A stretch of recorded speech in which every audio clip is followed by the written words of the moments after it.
Hey, this is Jen from Reach Your Highest Potential, and today we're going to go over how to get onto the abundance frequency train. First, I want to ask you a question. What is your usual train of thought? In other words, do you usually see, or should I say perceive, abundance all around you, or is it lack majority of the time? And I'm not just talking about material things. This could mean, do you perceive and see abundance of love, or is it a lack of love?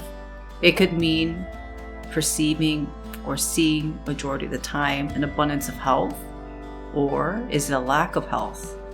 Same thing with spirituality, confidence, fun, friends, beauty, what have you. Do you understand what I'm saying here? Speaking of which, how do you usually feel? How often do you feel the abundance of a higher frequency state of being, let's say, like faith, like prosperity or support, feeling stability, feeling wealth or creativity, feeling empowered, feeling free? It pays, literally and figuratively, to be mindful of these things. And why do I say this?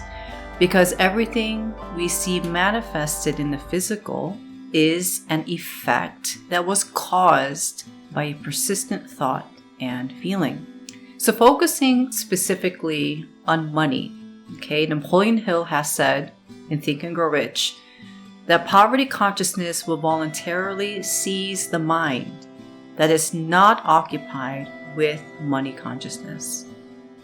So money consciousness, as well as any other abundance type consciousness, has to be intentional for majority of people. The decision must be made to focus on abundance. Think abundance and feel abundance, especially if one does not come from an environment and mindset of abundance from childhood. But usually, this is what happens. You may say, but how do I actually feel more consistently and think more consistently abundant when all I've known is lack? All I've known is lack of money and lack on many other levels, right? So how can I get on the abundance frequency and stay on that train of thought and feeling?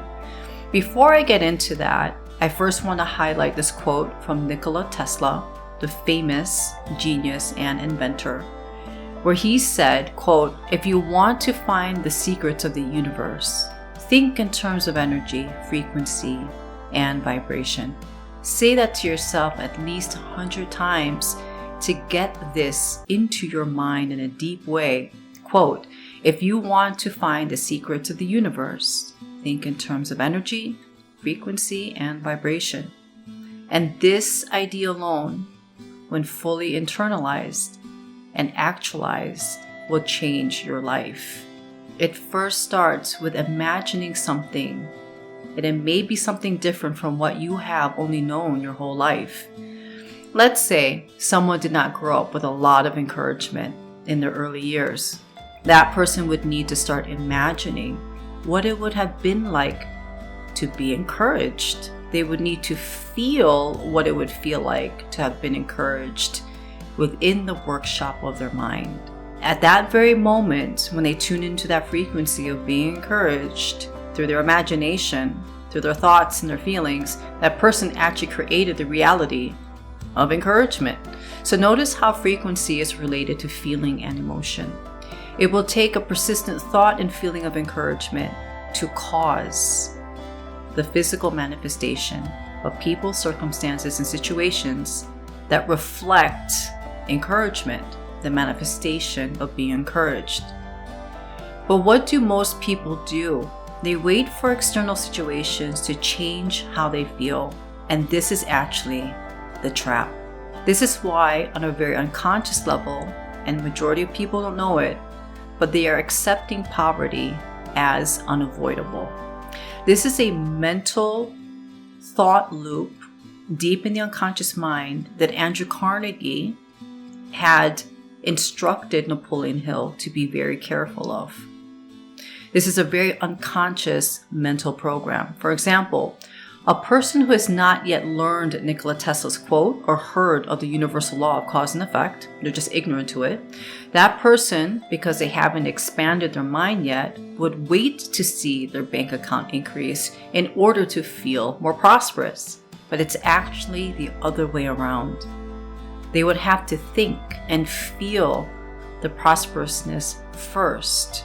And in this case, we're referring to money, in order to manifest it physically. So what exactly is cause? Well, some will say it's thought. Thought is the cause, and thought is important. Yet many have thought many things and have manifested the exact opposite. You may have actually experienced this. So a more advanced student of this type of knowledge knows that feeling is integral to manifestation. Yet, emotions can be fickle, right? Sometimes our emotions can feel like a roller coaster ride. You can feel one way and then the next moment you feel another. So when we look at thought and when we look at feeling, we see we're looking at different expressions, levels of consciousness. So what is consciousness?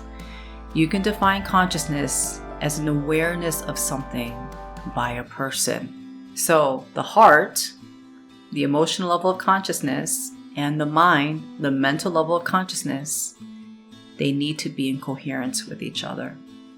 So the cause is consciousness, and there are different levels of consciousness. The different level of consciousness working in harmony with each other is the cause, and the physical manifestation is the effect. You know what the great news is? With awareness of yourself, your internal world, through mindfulness, with practice and persistence, you can command your own consciousness. So the power is ultimately within you. It is not in all these external things. You can master your thought and feeling independent of any attachment to anything outside of you. In other words, you can create any thought and you can create any feeling associated with the reality you want at any time. The key is to consistently stay in that consciousness. Remember, the mind and the heart coherence until the physical manifestation appears. You create the abundance frequency train and you stay on it. What the majority of people will do is they get on the train, then they hop off, and then they get back on the train again, you see. So with that inconsistency of that train of thought and feeling, the physical manifestation will also become inconsistent. It will inconsistently manifest. So how do you stay on that abundance frequency train of thought and feeling until the destination has been reached and consistently stays there?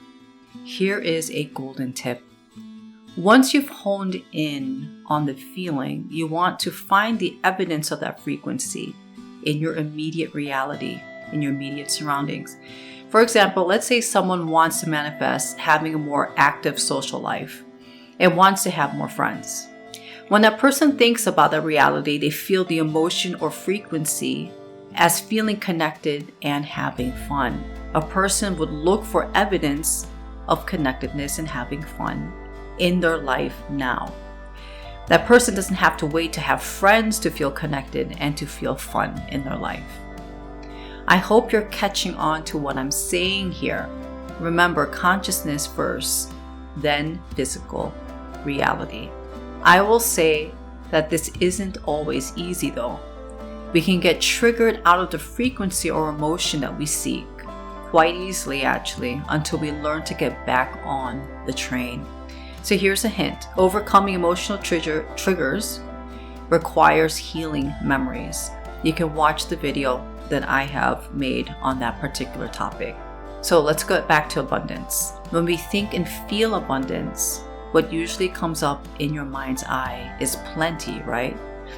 Think in terms of plenty, like plenty of fruit, plenty of friends, plenty of opportunities. Don't you feel expansive when you think about plenty? You definitely don't feel restrictive, you feel expansive. Don't you feel freedom with abundance? Yes. And guess what? that plenty, that freedom, and that expansiveness is here right now. There's actually evidence of that in your life right now, of plenty, of freedom and expansiveness. So recognize it, focus on it, and bring more of it to you. I hope you found this video helpful. Please remember to click like, subscribe, and share this video with others. See you next time.